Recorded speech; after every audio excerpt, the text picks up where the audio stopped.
వైజాగ్ వదిలి వెళ్లిన వాళ్ళని అందరూ ఇదే ప్రశ్న అడుగుతారు. ఏముందిరా బీచ్ లో, ఎందుకు ప్రతిసారి బీచ్ మిస్ అవుతున్నా అంటావు? అందరికి ఇది మామూలు సముద్రంలానే అనిపిస్తుంది. నీళ్లు, ఇసుక, వీకెండ్ వస్తే జనాలు. కానీ ఇక్కడ పుట్టి పెరిగి వేరే ఊర్లకు వెళ్లిన వాళ్ళు తెలుస్తుంది ఇక్కడ ఉన్న ఎన్నో కథలు, ఎన్నో జ్ఞాపకాలు. మా వైజాగ్ వాళ్ళకి చాలా చిన్న చిన్న ఆనందాలు ఉంటాయి. దాని అర్థం పెద్ద పెద్ద కళలు కనమని కాదు, చిన్న చిన్న వాటిని మర్చిపోమని. పొద్దున్నయిందా ఫ్రెండ్స్ తో బయలుదేరి సూర్యుడిని చూసి బీచ్ రోడ్ లో నడిచి అలా ఒక ఛాయ్ వేసి జీవితం గురించి మాట్లాడేసుకుంటాం. రాత్రి అయిందా చంద్రుడిని చూస్తూ అలలని తాకుతున్న వెన్నెలను చూస్తూ ఆనందిస్తాం.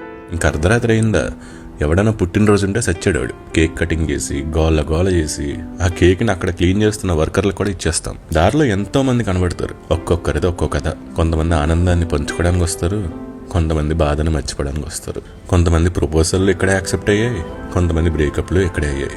కొంతమంది మొదటి పరిచయం ఇక్కడే అయింది, కొంతమంది చివరి మాటలు ఇక్కడే అయ్యాయి. కొంతమంది జీవితాలు ఇక్కడే మొదలయ్యాయి, కొంతమంది జీవితాలు ఇక్కడే ఆగిపోయాయి. ఎన్నో కథలు, ఎన్నో జ్ఞాపకాలు. అందరినీ కలిపేది మాత్రం ఈ సముద్రమే. ఇది మాకు ఫ్రీ థెరపీ లాంటిది. ఏ ఊరికి పోయినా తలుచుకుంటూనే ఉంటాం. ఇట్లు దూరంగా ఉన్న ఒక వైజాగ్ పిచ్చోడిని.